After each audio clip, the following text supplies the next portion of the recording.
Hello, I am Gene Harmon, and you are listening to the Inheriting Heritage podcast. Freeman Tilden was the father of modern interpretation. This episode will cover his sixth principle of interpretation. If you missed an overview of the other principles, please go back and listen to episode 3. Check out episodes 4 through 9 for his first 5 principles. Now, Tilden's sixth principle states, quote, interpretation addressed to children, say up to the age of 12, should not be a dilution of the presentation to adults, but should follow a fundamentally different approach. To be at its best, it will require a separate program, end quote. While this may seem hard, it's actually easier. Children they have more imagination. They can envision things better. They can picture things better. They're easier to describe and create pictures in their minds, and they learn like sponges. Adults, well, we're more set in our ways. We have these long-standing opinions and beliefs, and sometimes talking to them is like chipping away at a rock wall with a hammer and chisel. Not to say that the latter, with adults is pointless because we can make connections with them, but children are actually a lot easier to do. A lot of interpreters are they look at having to do presentations with children, and it kind of very daunting to them, but it's actually easier. And if you think about it this way, you've got to be able to reach children. If you can't reach the children, then it's going to be very difficult for you to reach adults. That may sound contradictory, but you'll see where I'm going with this in a minute. Now, think of every interaction with kids being preceded by them running out of their house yelling, I'm going on an adventure, like Bilbo Baggins from The Hobbit. Make it an adventure. Make it exciting for them. Their kids are more inquisitive. They ask questions easier. Adults are more afraid to ask questions in fear of sounding dumb to other adults. We seem to, as we get older, we seem to gain these different inhibitions in interacting with the public. Even in high school, sometimes I would be afraid to raise my hand to ask a question because the students will think I'm dumb. They'll laugh at me, such and such. And we carry that on into adulthood, where we go to different places. Sometimes even work. You're sitting in a work meeting and you don't want to ask a question because nobody else has asked the question. And well, if I ask the question, it's going to sound dumb because obviously everybody else knows the answer because they're not asking. Kids don't have that inhibition. If something pops in their mind and they want to know, 90% of the time that kid's going to ask, which is fine. It's just they raise more questions. They will make you not just to talk in circles, but will get you to answer more in depth. You'll be answering a lot more questions than you expect within your program, which is fine. Also, adults also you say you're talking about a certain item, a certain piece of equipment. Adults may assume about a possible use. Kids will ask, what the heck is that used for? And yet, don't make it seem like instruction. They're there either visiting with their family or they're there on a field trip from school. Either way, they're out of the classroom. They're away from school. They don't want it to seem. It shouldn't come across as classroom instruction. And remember, also, as Tilden says, interpretation is not instruction, but provocation. Make the kids think, get them interested and excited about what you're talking about, and the questions are going to flow. I heard a story several years ago of an interpreter who was doing a program on different animal sounds. And of course, you went through, what sound do birds make? What sound does a dog make? What sound does a cat make? A cow, a bear. And then he says, what does a fox say? Or a kid asks you, what does a fox say? Well, the interpreter went into this long descriptive thing about different sounds that foxes make. Totally missed the fact that that's part of a song that the kids are really into. Even my youngest here at this point he kind of likes that song, but he totally missed that aspect and totally missed that chance to connect with those kids even better. You've got to stay abreast of current pop culture for reasons like that. The kids will throw things at you with uh, the Marvels, the Avengers, and another interpreter at a site in a nature site got into a discussion with a school group about the adventures and different characters and the Marvels, and what the conversation was centered around was poison or venom with snakes or bugs, and the kids were identifying with that using Marvel and Avenger characters, and the interpreter was well versed on that herself, and she was able to help them make that connection. Uh, you also got to look at the fact that kids look at our world, natural, cultural, or historical, in a much different way than we do. As an example, when me and my wife were first dating, I took her on a day trip up to the Smoky Mountains and went on a hiking trail. We got to this point, to this trailhead. I would say early afternoon, not too long after lunch, and it was to a waterfall. She said, "Oh, well, let's hike out there and check it out." Well, I believe it was fall, late summer, early fall, and the so it starts getting dark. I don't say pretty early, but earlier than you would get down when you're not in the mountains. And I'm looking at the time and I go, well, honey, we don't have time. And she looked at me. She goes, "What do you mean we don't have time? It's only 2.5 miles out there, 2.5 miles back. We can do that before the sun goes down." So I was like, "Okay, well, we can give it a shot." Anyway, I was amazed. We got out there with no problem and we even spent close to 30 or 45 minutes, or maybe even closer to an hour out there at the falls, just enjoying them before we even hiked back. And I remember being totally amazed about how short of a time it took us. And then it kind of dawned on me later. Every other time I had done that hike, it was with my kids. And when they're walking along, of course, it's a slow pace. They have slower legs, but they also have shorter legs. Their eyes are closer to the ground. They saw things that most adults really don't see. They'd be stopping to ask what every bug they came across was. Any water crossing, there was water bugs, there were salamanders, there were little flowers beside the trail. Everything was a question. What is this? What is that? And yes, I enjoyed that hike with Amy as well, going up there and back in what seemed like such a short amount of time. The views, the beauty of the mountains, all that. But I wasn't. I don't want to say deterred because that sounds kind of bad. We weren't slowed down. We didn't have our eyes at kids' level, noticing every little thing like kids do, and they really see a whole different world than what we are used to seeing. And when you're talking, stay away from complicated names and descriptions. Definitely don't use scientific names. Use more common names and throw in stories of where that name came from. And as far as viewing things from their level, I mean, this may sound a little odd, but seriously, before your program, if you have a chance, get down to their level. Kneel down on the ground, sit on the floor, look at the area, how they're going to be seeing it. Whether it's a landscape, it's a forest, the needles on the floor, the little flowers, or being able to see the underside of a cannon, something like that, or what their view is to the display case. Understand where they are going to be, and you can help them with their questions more. So they're going, what do they ask? What do they see that they're asking that?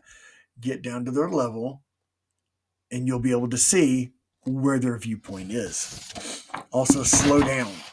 Whether you're walking or talking, or you're just talking in an area, slow down. Allow them to take things in. Use descriptive words, not complicated.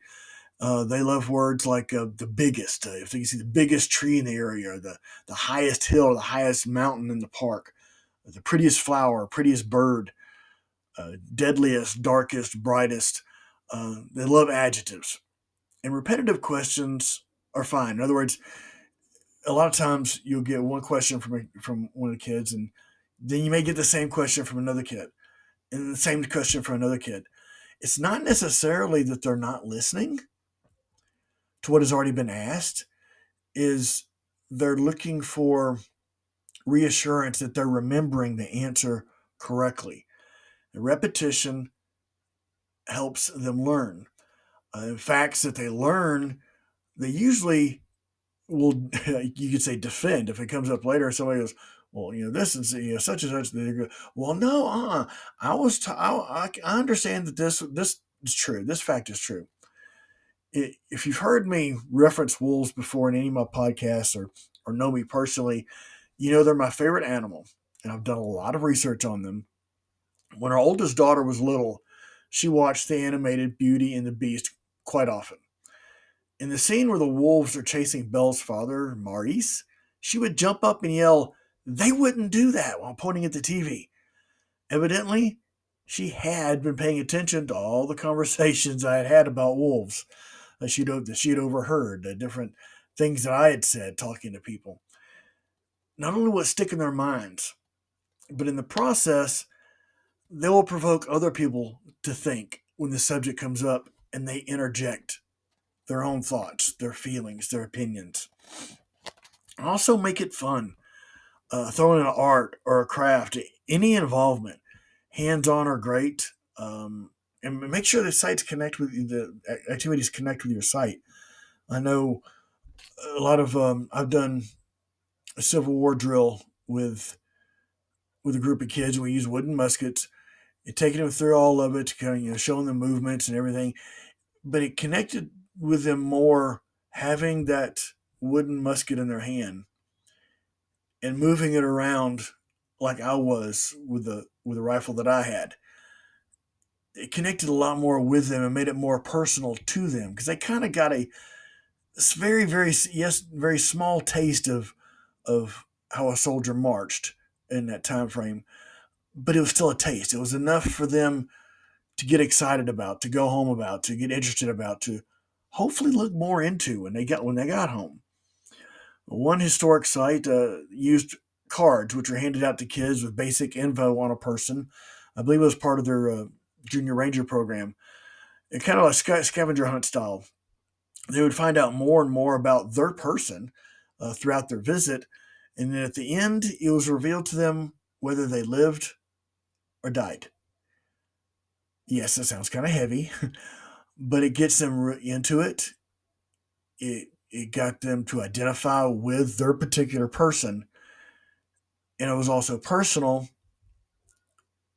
because with that connection, they made a personal connection with that individual. In this case, with the soldier, and their fate was tied into how they felt. So yes, it hit home, and it was supposed to, but it was done very very well. Kids are the future of our world, including future generations caring for our natural, cultural, and historical resources. Nurture their interest. Plant the seeds of inquisitiveness, of encourage the passion, encourage them to care. Answer that question for them. Why should they care? So what? Answer that for them. Share observations and thoughts on a subject at hand. Something you're talking about, a tree, a battlefield, a landscape, something that's in a case in the museum. This will encourage them to form their own thoughts and create a path through which to make a connection to the site, as well as to you, the interpreter. And it's very important, even more so than with adults. With kids, you have to listen, listen, and listen. Listen to what the kids are saying. Even if it's a conversation in the background, kind of pick up, be aware of everything that's being said. Because those two kids in the back may be discussing something very relevant, but they just don't want to speak up. Address that and speak to them and answer the questions. Also, listen to everything else. What interests them about the site or what you have said? Focus on that to encourage their interest any way possible. Every question is an opportunity to create a deeper connection to the resource. Now, from the very start, with every group, include everyone from the beginning. Make sure all the kids feel welcome and a part of the experience. Ensure that you interact with all of them in some way. Make that eye contact. Make the smile. Let them know that you see them. And when you ask questions, address it to everybody and answer questions, every question that is asked of you. And I've also found it very helpful. Say if you're not with a particular group, you're not doing this for a group, you're doing roving interpretation, and you're randomly running into guests at your site. If a child has asked you a question, don't address the answer to the parents or the older person that's with them. Address the answer to them, make eye contact with them, and in some cases, kneel down. You go down to one knee, go down to two knees, depending on the height of the child, to speak to them. That gets you, I'm not going to say down to their level, because their questions are just as important as an adult, but it puts you at their level. They don't feel like you're talking down to them. That makes you seem more like an equal to them when you're answering their question. That's very important to enhance their own experience and to make them feel important. And also, let experiences happen. You can discuss details later. Things happen unexpectedly, nature setting, or some other type of revelation. So you're walking down a trail with a group of kids, with a group, and you have in your mindset you're going to talk about this next tree. You're going to talk about some story that has to go with maybe some foundation ruins that are up in the hidden up in the ivy up ahead. And suddenly, one kid stops and goes, "What is this?" And you turn around and he's looking at some little beetle that's carrying something or moving something small, and he's engrossed by it or she's engrossed. All the kids get interested in it. Don't interrupt that. Let that experience happen. You can go back to what you were doing or take that experience and add to it. Sometimes even you'll even realize I need to take this a whole different route and do that on the fly. And it's again, it takes practice, but you can do it. The more you do it, the more you get comfortable with it. The more you realize you don't have to restrict yourself to a certain, I hate to use the word script, but to a certain um, order of things in your presentation or your tour or your conversation. Allow it to flow like a conversation. Experiences like that, with especially with kids, with things that happen on the fly, a beetle or a deer appears, or a question about a landscape, or something in a museum case that's really gotten the kids' interest. Let those powerful experiences happen because it makes a more powerful and meaningful connection for that kid or group of kids to what you yourself as the interpreter are talking about. And always show your own passion and excitement for the subject. Kids are more likely to listen and get involved when you're all excited about it, when they can tell that it's not fake, that you're not just acting, that you really have a passion and excitement and an interest in what you yourself are talking about. They'll feed off that. They'll feel your passion and get them hungry to know more about what you're talking about, and therefore provoke more thought and provoke more questions from them. Now, Tilden states not to take a program designed for adults and water it down for kids, but to create a completely different program. He is also saying do not take what works for adults and apply it to children.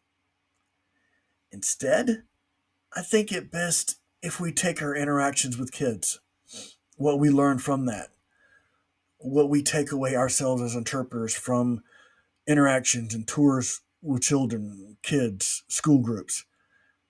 Use that same energetic passion and apply it to adult interactions. So no, don't take what works for adults and use it in talking to kids.